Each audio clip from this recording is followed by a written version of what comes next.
with tractor trailers, especially ones that are reefers, that are either delivering or ones who are waiting to unload idle day and night. 3, the outdoor lighting that has to be on almost 24/7. And the more recent issue of water,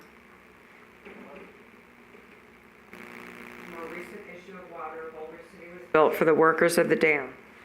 The understanding Boulder City would always have water, even with everybody conserving down the line, we are still in jeopardy. The excess waste, human and other, going in the septic. This is recycled. When there is certain contaminants, even the best filters cannot remove some of the smallest particles. There is a host of other smaller reasons not to have a store. The only thing that a store of close proximity would benefit is convenience, and convenience is not something Gingerwood needs for most part. Everyone in Gingerwood takes care of each other, and there are other locations. Thanks for your time. Desiree and Joseph Quinlan.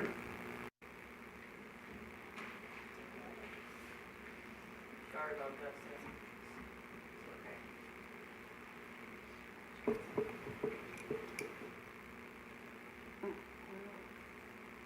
I assume that that's the end of comments during this initial period.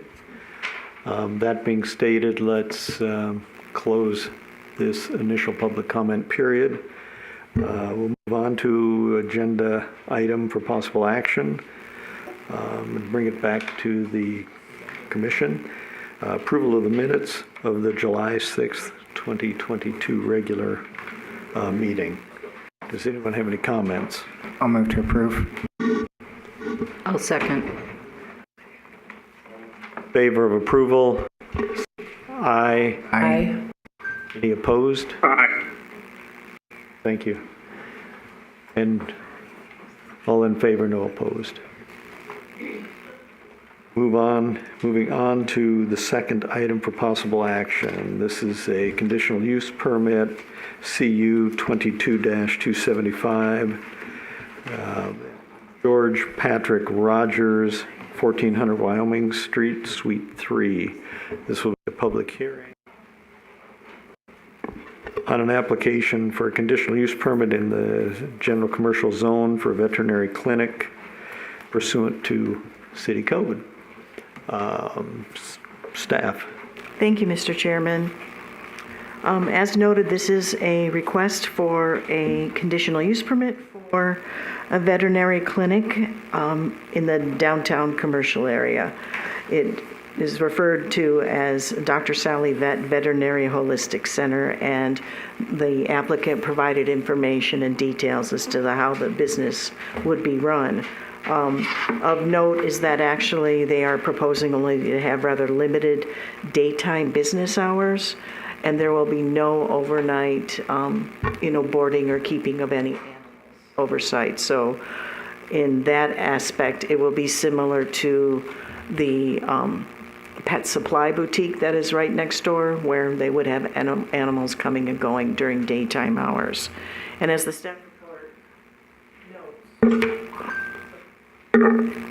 staff report notes, historically there have been other pet-related uses in that particular part of downtown, including for many years a full-service veterinary clinic just down the street.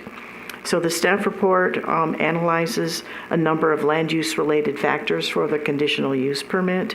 From our research, we could find that none of the other pet related businesses in the area have ever had complaints. And if the commission is in favor of approving the request, there's an attached motion which does list several conditions that would need to be complied with. Alternatively, the commission could deny the request if it provides findings based on the code criteria. And with that, I'll be happy to answer any questions. Thank you, Susan. Does anyone else on the commission have questions for Susan? Hearing none. That's where I would just go. If the applicant's here and would like to be heard on this matter, if you have anything to add, please feel free to stand up and tell us a little bit more. Thank you, Commission. My name is George Patrick Rogers. I'm the applicant, along with my wife, Dr. Lane, who is busy with a sick animal, as often happens to us. Thank you, by the way. That was a good description. We operate more as a specialty practice. We don't have surgical anesthesia. As she mentioned, there's no overnight kenneling, daycare, that sort of thing. So we're pretty much a one-on-one, similar to a naturopath would be in the human field, medical field. And so our cases tend to be referral, whether that is from another veterinarian or perhaps self-referral as well. So it's a limited services type of limited scope, although it is integrative. So there's what you would call alternative complementary medicine, which she has specialized in for many years, along with typical veterinary medicine, sans those other procedures. And we also do not have diagnostics, so there's no CT, MRI, X-ray, diagnostic ultrasound, those types of things. Yep. Does anyone have questions of the applicant? I have just a couple of questions. So it sounds like you've operated this sort of a business in the past. Correct. And, you know, one concern by many are the animal waste products, if there are some during their limited visits. Sure. If you could maybe explain. Yeah, sure. No, that's a fair question. So yeah, it does happen. We don't have a magical veterinary practice where that doesn't happen. So it's to be expected and best to have protocols in place for that. It is a question that Susan did ask of me, but I don't think it made it into the packet in time. So liquid waste, we have protocols in place, i.e. A heavy-duty rag that's disposable. That goes on top of that, gets wiped up. We have a sanitary wipe that follows that. Then we also have a natural enzyme spray that we use that immediately neutralizes the odor. It also has some other effect, but those are all non-toxic materials. So we have those in place, as well as the standardized cleaning items that you might find, mop, wipes, that sort of thing, paper towels, all that. But yeah, it's best to plan for those sort of thing. And solid waste is a similar thing, only we have another protocol for actually the pickup of that, which is a heavy-duty plastic bag. We also have a specific disposal bin that has a tight seal top that we use to put that in, and then that is taken out either as needed, right on the spot, or at least by the end of the day and every day. Yeah. And the reason that we're very prudent about those types of protocols is not only for our neighbors, but also for anybody else that's coming in. If you have another animal coming in post that visit, then you want to be able to have a clean space for them to see. Very good. Question? Hi. When you said that you're going to empty that daily, empty where? Oh, that goes into it will go into a sealed bag, trash bag, heavy-duty trash bag, and then that goes into the trash area, which is locked up on the outside of the building. Yeah. Thank you. One last question for me. Do you anticipate having more, say, than one animal in the practice at a time? And if so, how do you kind of keep animals separated? And Sure. that sort of thing? There is space in reception to keep them apart, as it were. But no, our appointments are about an hour, and we try not to overlap. So the appointments generally last anywhere from half an hour to 45 minutes because they are specialized. So we also allow another 15 minutes in between there. So hopefully we don't get a lot of cross traffic. And the reason it is that way, it's not a high volume practice. It's very specialized, and so there's a great deal of attention that goes into each visit. And therefore, doctor's notes are quite lengthy and quite detailed. And so we try to allow for some minutes for her to put in proper notes. Interesting. Okay. Any other questions for the applicant? Thank you very much for your Okay. time. Thank you, Commission. Is there anything else I need to do from here? No, I don't think so. I think Okay. we'll be proceeding. Just wait until we get through the public hearing and they make a decision. Okay, thank you. Right. This is a public hearing, and those wishing to be heard on this subject alone, step forward and state your name for the record.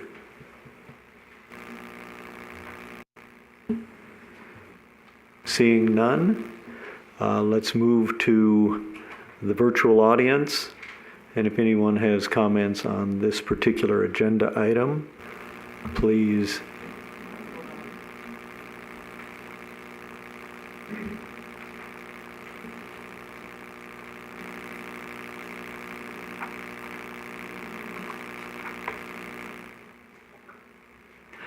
call in to 702-589-9629. Thank you.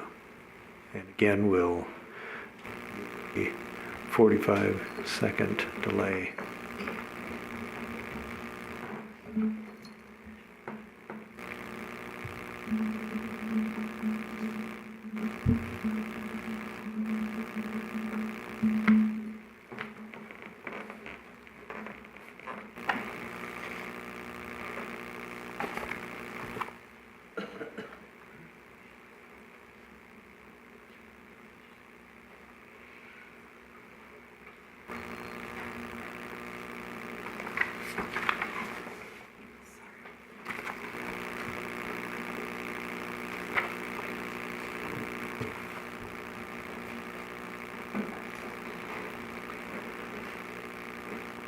Hearing no comments, we'll bring the public comment period to a close, public hearing to a close, and move it back to the Planning Commission for deliberation and motion.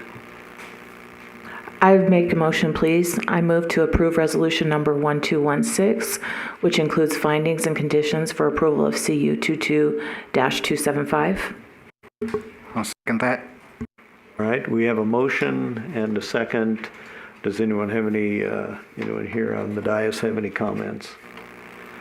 Seeing none, bring it to a vote. All in favor? Aye.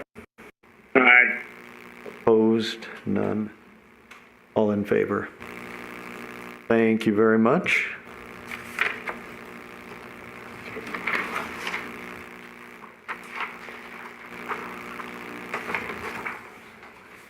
Excuse me while I organize my notes.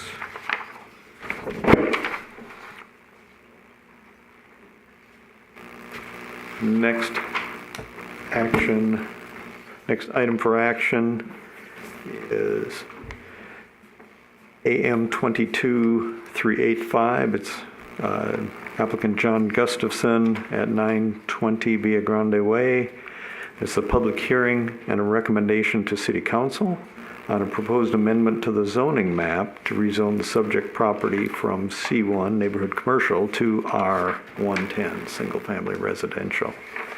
And staff report, please. Yes, thank you, Mr. Chairman. Staff considers this a somewhat procedural matter as this actual request has been a long time coming. As you can see from the zoning exhibit map, which if Holly could put that on the screen for the audience, there is precisely one lot still left in the Lake Meadview Estates area that has a commercial zoning. And that's because decades ago, back to sometime in the 70s, it was part of a larger parcel at the entry to that subdivision, and that larger parcel was all zoned commercial. Apparently, back then, they assumed there might be a small commercial development there. That never happened, and the adjacent properties were eventually developed with homes that did end up getting their zoning changed to R1-10 to match the area. The owner of this property at the time did not wish to participate in that rezoning. The property is since sold. The new owner, is planning to build a home, and under our current regulations, they do need to get the property rezoned to single family. So this is a recommendation to the city council, and once they act on it and it's approved, the zoning there will match for the rest of the neighborhood. There will be no more commercial zoning in this particular area, and the applicant will be able to move forward with his home. And in addition to that, I have to note one other item that was placed on the dais for you. State law has a rather unusual requirement when a proposed rezoning is actually for a use that is less intense than the current zoning. And in that case, staff has to put a statement at the bottom of the public hearing notice that citizens have the option of turning in, indicating whether or not they are in favor of or opposed to that particular, what we call a down zoning request. So we've received half a dozen of those comments. You've got them before you, and basically 5 were in favor and 1 was opposed. And again, I'll be happy to answer any questions. Does anyone have any questions of staff? All right.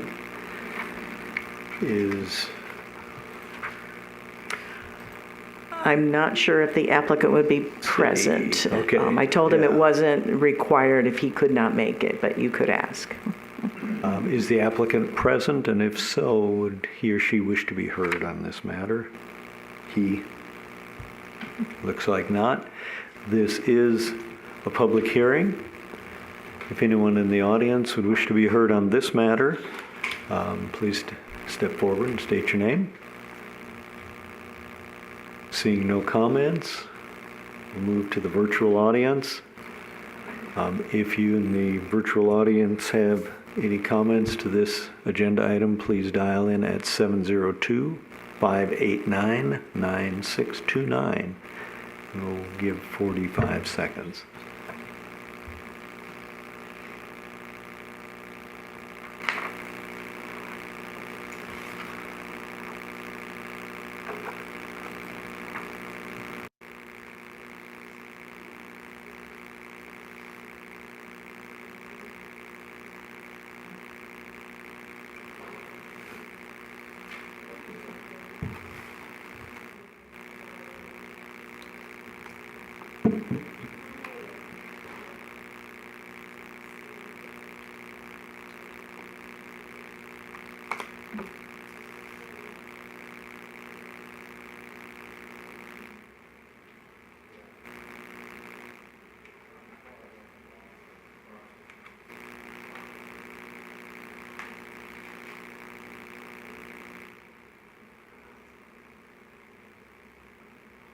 Hearing no comments, we'll close the public hearing portion of this agenda item and move it back to the commission for deliberation and a possible motion. Does anyone have any comments? Would anyone care to make a motion? I'll make a motion, move to approve resolution 1217, which includes finding for a recommendation in favor of AM 22-358. I'll second the motion. We have a motion and a second. Any further comment? Seeing none, bring it to a vote. All in favor? Aye. Yeah, opposed? No opposed. And the item is approved.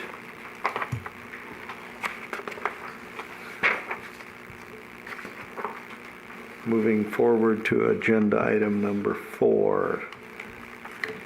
This is MPA 22-045, City of Boulder City for Mark and Annelle Wells at 383 Claremont Street. And this is matters pertaining to modifying the master plan, future land use map relative to prior purchase of adjacent lands. And could we have the staff report, please?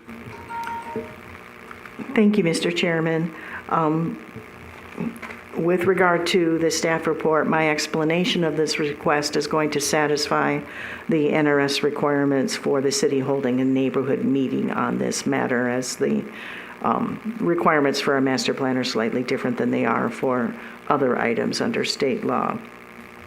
For this request, staff also considers this somewhat of a procedural matter. Yes, thank you, Holly, for putting that up on the screen. At 383 Claremont, there are 2 tracts of land that have been added to or are in the process of being added to that particular lot. Several years ago, the prior owner of 383 Claremont purchased a small piece of land so that that could become a separate buildable lot, and that was known as Tract 314. More recently, the new owners of that property planned to build a home, and they wanted more land, and since the city owns the adjacent land, they got permission from the city to purchase another tract of land, and on the map that's referred to as Tract 355. Both of those tracts already have the correct zoning. That particular area is all zoned R1-15 for single-family residential. However, the master plan future land use map does not have that same designation for the adjacent city land. And so that's what this request is for, is to change the master plan designation from open lands to single-family for the portions of land and the adjacent potential future right-of-way that have been or are being added to 383 Claremont. And that is a standard procedure that when the city is selling land to somebody for this type of lot combination purpose, we require that they follow through with paying for the applications to make sure that the zoning and master plan designations conform. In this case, the zoning conforms, and the city is acting as the applicant on behalf of the owners who did pay the required application fee. And I'll be happy to answer any questions. Also to explain, you don't have to worry about the multiple resolutions.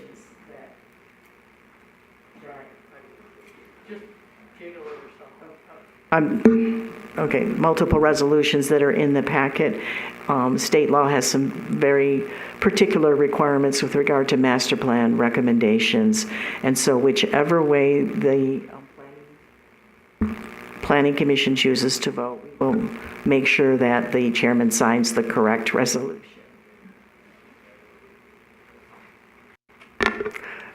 Thank you, Susan.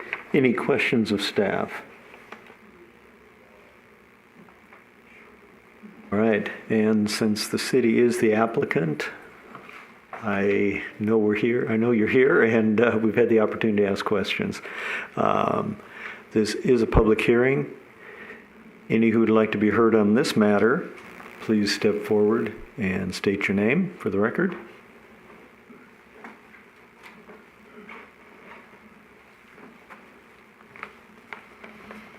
Good evening. My name is Mark Wells, and I'm the owner, my wife and I, who's also in the back, the owner of 383 Claremont Street. We just want to say that we really appreciate what the city staff has done to get us to this point. We are new to Boulder City. We look forward to retiring here. Beautiful community. And the city has really done a good job to help us get to this point. So I'm here to answer any questions as well, if there are any. Should I sign in or not? Yes? Okay, so Not needed? Okay. Is it just who I am. those leaving a comment? All right. Okay. Does anyone on the commission have a question for the applicant? Thank you very much. Thank you. Mhm.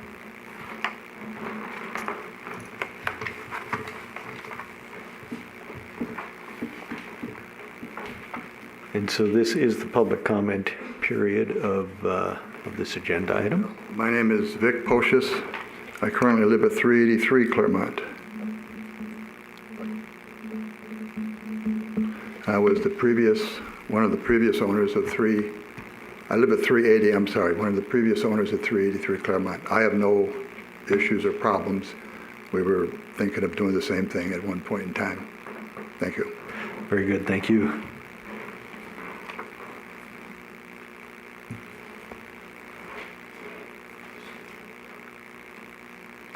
Would anyone else wish to be heard on this topic? Seeing none, we'll move to the virtual audience. If anyone in the streaming world has a comment, please dial into 702-589-9629, and we'll have a 45-second delay.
All right, hearing no comments, we'll close the public comment period of this agenda item and move it back to the commission for deliberation and a possible motion. Do we have any comments and thoughts on this matter? Hearing none, I'll make a motion. I would move to approve Resolution 1218 with the findings for recommendation in favor of MPA 22-045. I'll second. We have a motion and a second. Bring it to the vote. All in favor? Aye. Aye. Any opposed? The motion passes.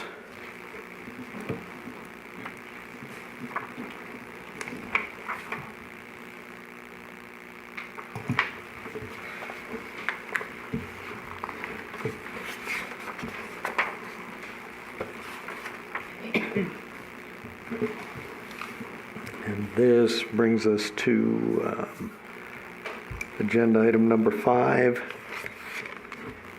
Master Plan Amendment 22-043, City of Boulder City, and this is matters pertaining to modifying the master plan future land use for a proposed RV park and cabin rental use.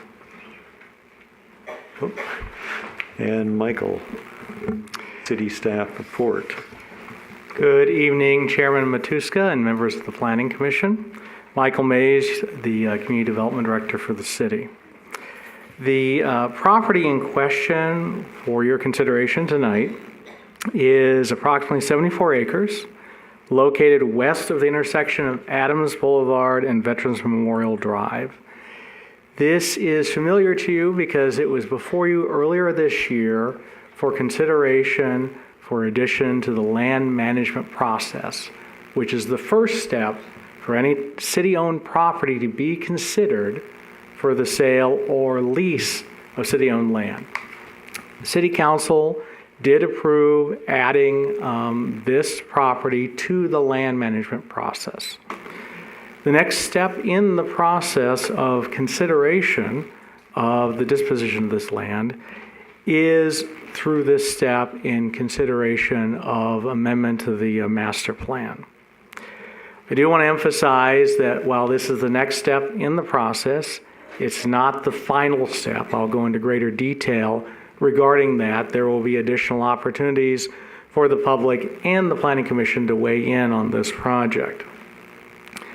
Also, while there is a very specific proposal which initiated the consideration of this land use and this proposed development, which is the proposed elite RV development proposal, what you're considering tonight is not a specific proposal.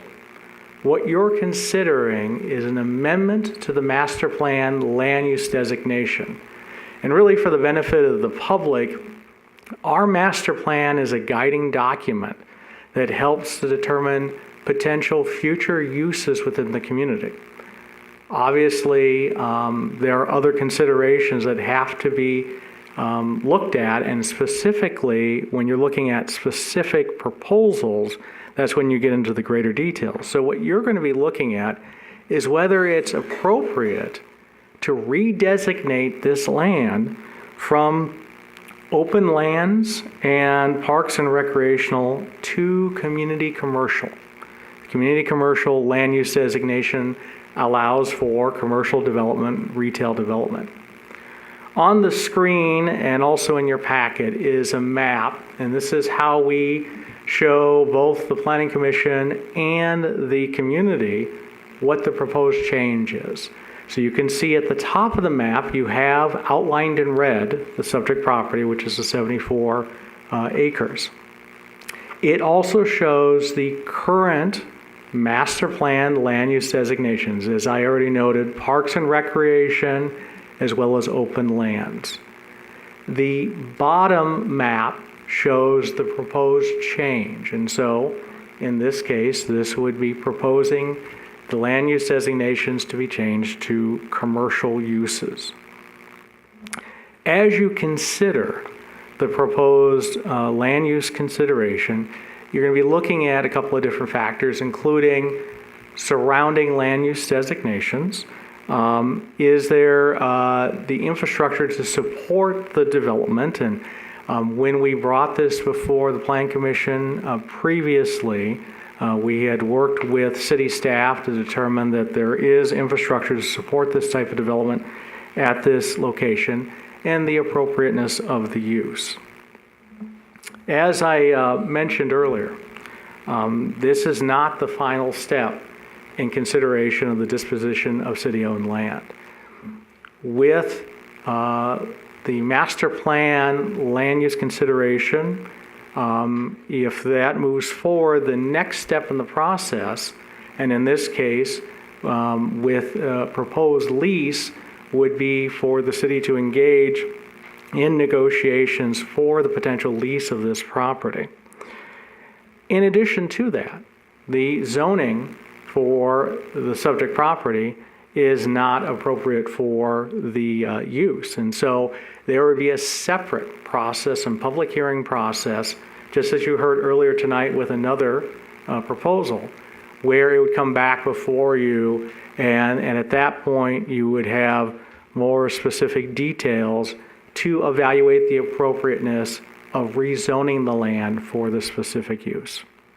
Now, having said that, we do have the representatives of Elite RV in the audience, and they can answer any additional questions you have. We did include in the packet their prior presentation to refamiliarize you with the proposed use. And you have before you consideration of Resolution 1219 regarding the proposed change in land use designation within our master plan. And with that, I can answer any questions. Does anyone on the commission have questions for city staff?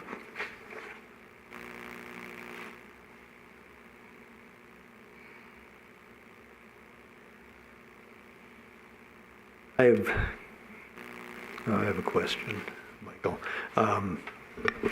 So at this point, we're really voting on whether, or deliberating and voting on whether or not commercial is a reasonable land use designation for these parcels of land.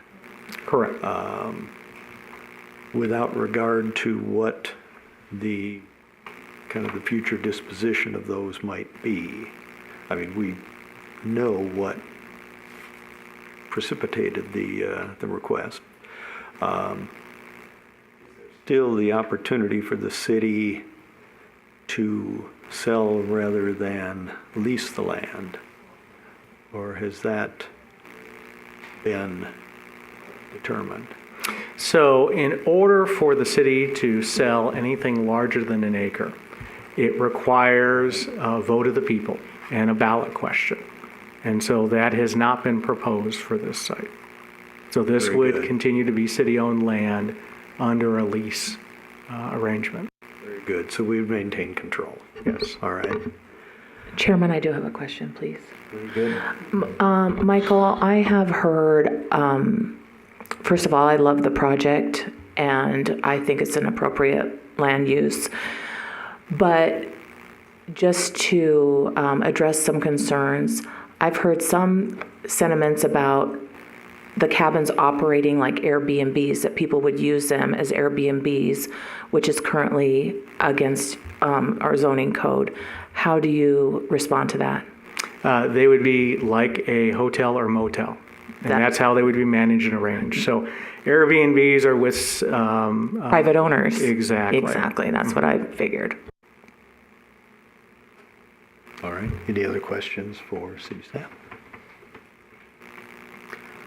So again, Lead RV is here to answer questions that you might have, and then of course the public hearing component. Right, right.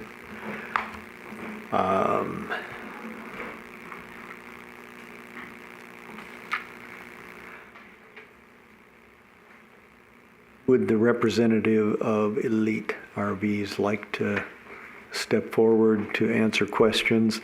I don't think we're going to go through a presentation tonight, but if someone on the dais has questions. I just want to introduce myself and thank you very much. I'm Gary Baldwin, the Chief Executive Officer for Elite. We're excited about our project, of course, and want to thank the city and particularly Michael and his staff for the welcoming and the wonderful input that we've gotten in the direction. Thank you very much.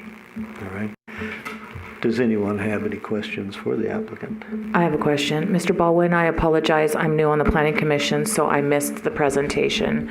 But do you have a history of ever building one of these parks? Not specifically a park, but I have about 40 years of experience in the hotel casino business in the Las Vegas Strip, and we have done some major developments on that particular up and down the Strip. So we have quite a team. We have architectural on staff, social media group on staff, engineering on staff. It'd be almost like you're running a mini hotel. I mean, you got an HR person, you got a chief of security, you've got a maintenance person, you've got all those type of elements that you have in a hotel casino.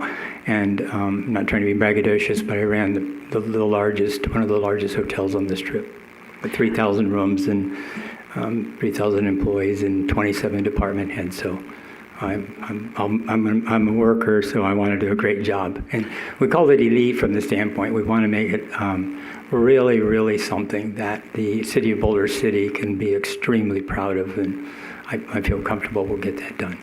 And just one more thing. Have you ever built any type of development next to a golf course?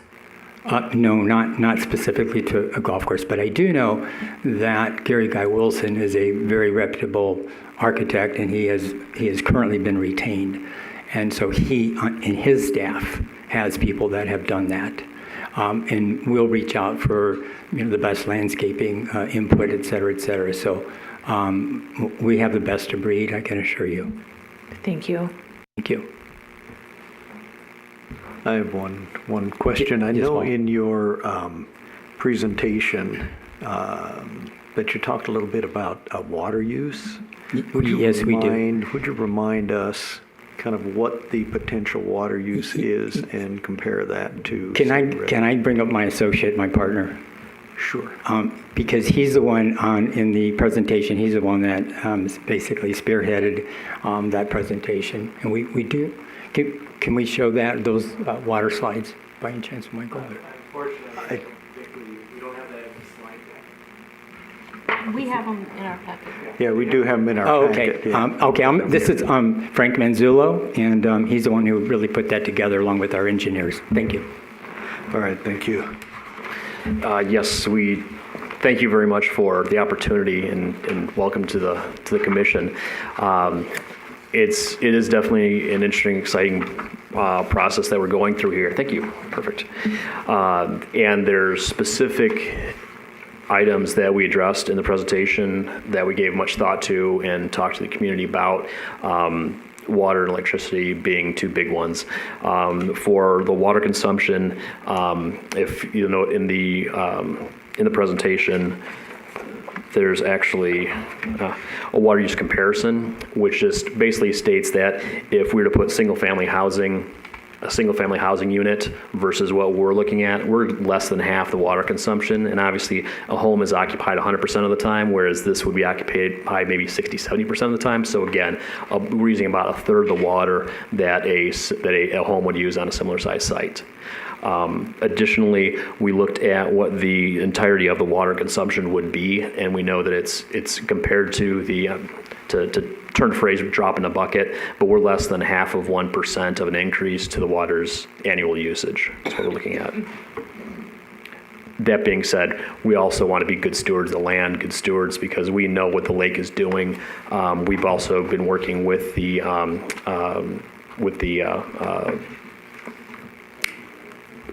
yes, the water district. Yes, thank you. And actually met with them. The woman that had prepared the report for the group here, we were able to hook up with her and actually go through and get a better understanding for really what is going on. And we know that there's changes around us, long-term climate change, things like that, that is very obvious to us. It's in our backyard. With her guidance, we were made very, very comfortable with this project, knowing, especially as Las Vegas expands, how much they're taking on any given day of the week, and looking at this project, again, a very minuscule project compared to what's going on out there. Excuse me. I just want to say that I'm with the Southern Nevada Water Authority. The lady who made the presentation, we had our engineers contact the Southern Nevada Water Authority, and we've set up some meetings, and they know we've totally explained to them our project and our concerns about the water usage, and we will not only comply with what they're suggesting, I think we'll exceed their concerns. Once again, because of the technology of constant metering every situation, every site there. So we wanted to just be, and I guess what I'm trying to say and why I'm standing here is the fact I just wanted you to know that we're very, very proactive regarding that. Thank you. Any other questions for the applicant? Thank you very much. Thank you very much.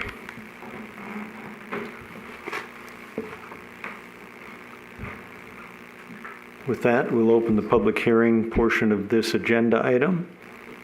Anyone wishing to be heard on this item, please step forward and state your name.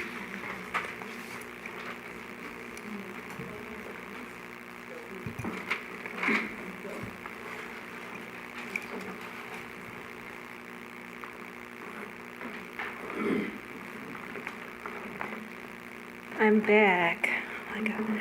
I'm Pam Noonan, and originally I was, again, with my reactionary thought, I was like, oh yeah, that's great. But after looking into the water, one of the questions that I have, and it's more here because they're going to have the answers. What happens in 5 years if our water continues to go in? Pam?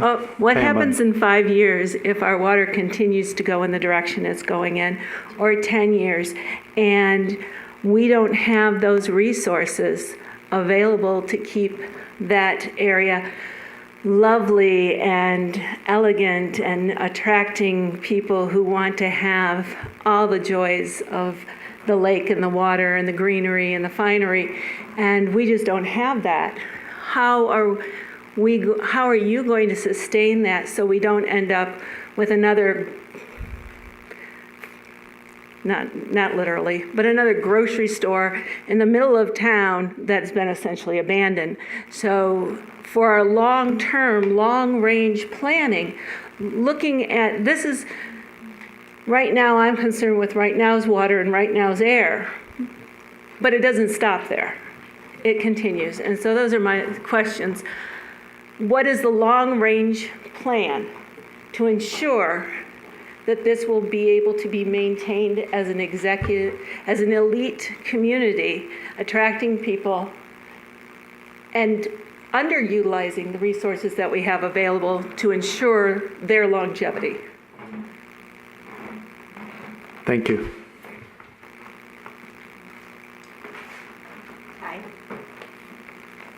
My name's Susan Davis, and I've lived here since 1985. I don't think we need any more of these projects. The lake used to be full, everything was beautiful. Now we're building homes on the way down to the lake, those big mansions. They took water. You're putting in Storybook. They're taking water. They put in the cottages. They're taking water. What happened to clean, green Boulder City? It's crazy. I've seen it go down. And my kids grew up here. My grandkids live here in town. Where's the water going to be? Nowhere. We're not going to have it.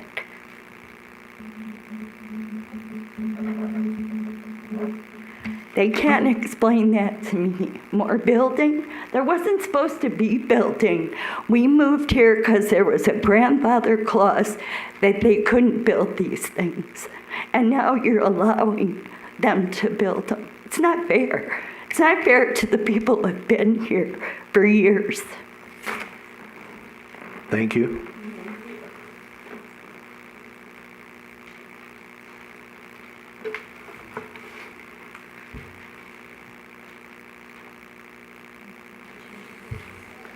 Seeing no additional comments, let's move to the virtual audience. If you have comments on this agenda item, please call into 702-589-9629. Thank you.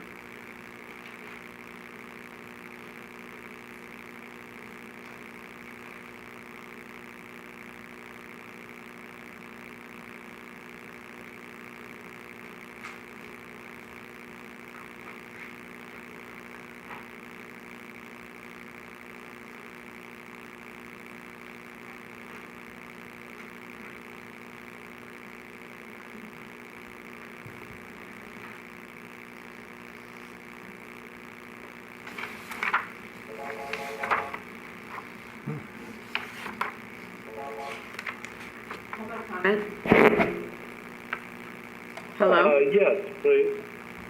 Can you state your name for the record, please? Hello? Hello, can you state your name for the record, please? Ron Henderson.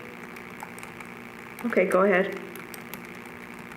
I'd like to make a comment on this proposal RV park, and I totally agree with the last person that made a comment on this. We have lost our control on our city, and we need to keep this a small town like it is. Thank you. Thank you. That's me.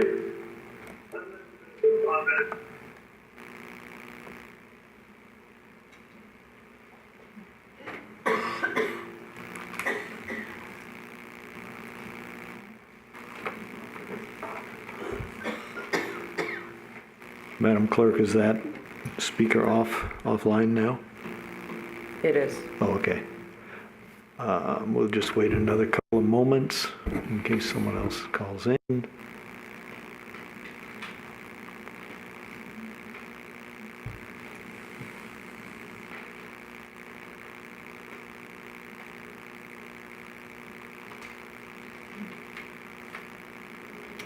Hearing no more calls, we'll end the public comment period of this agenda item and move it back to the Planning Commission for consideration.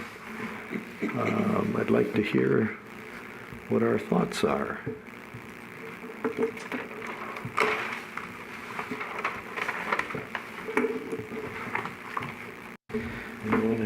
Mr. Chairman, I got a few thoughts, and as far as the project itself, I love the concept. Huge fan of it. I could see a place for it in Boulder City.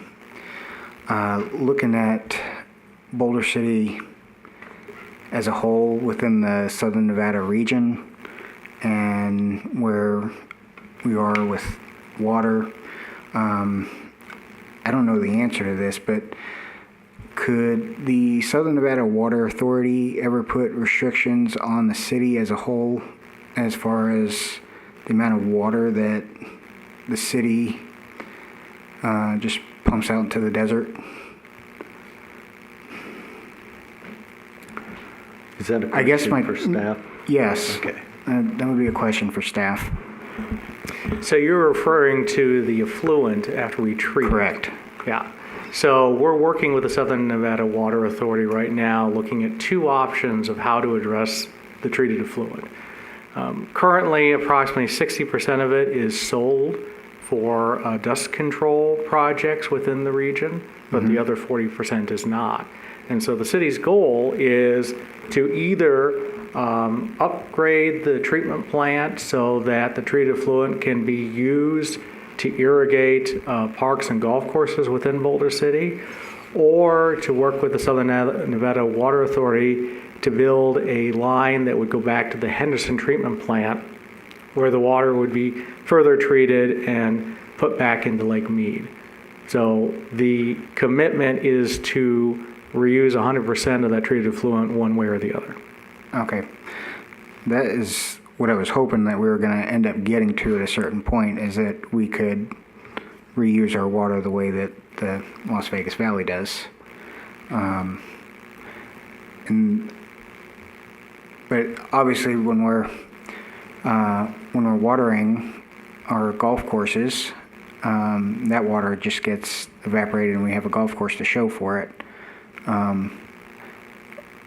My personal opinion, that Boulder City has 3 golf courses within its geographical area for a population of 16,000 people is a bit excessive when we have golf courses in Southern Nevada that have been closing rapidly, and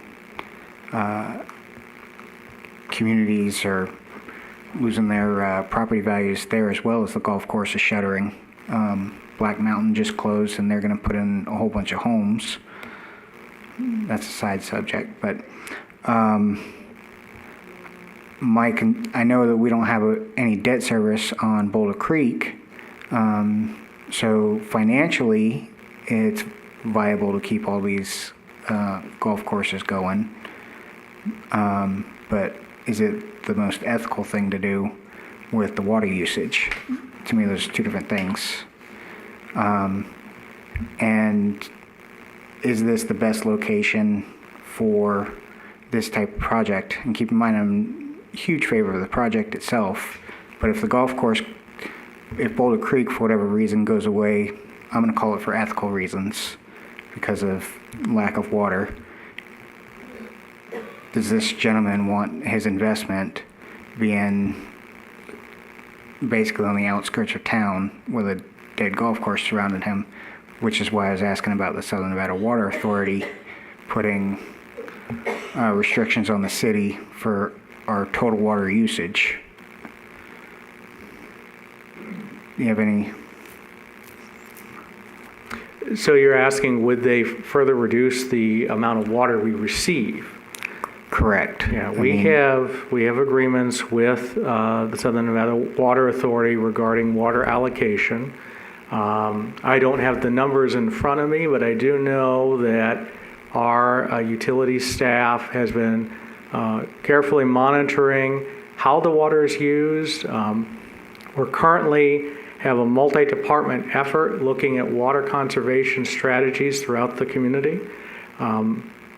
The golf courses are working with the Southern Nevada Water Authority to reduce the amount of water used on the golf courses, conversion of unplayed areas into desert-tolerant landscape.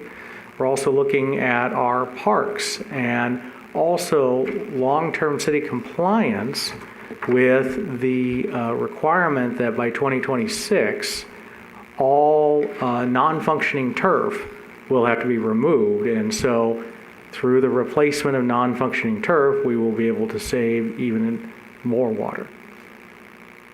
Okay, thank you.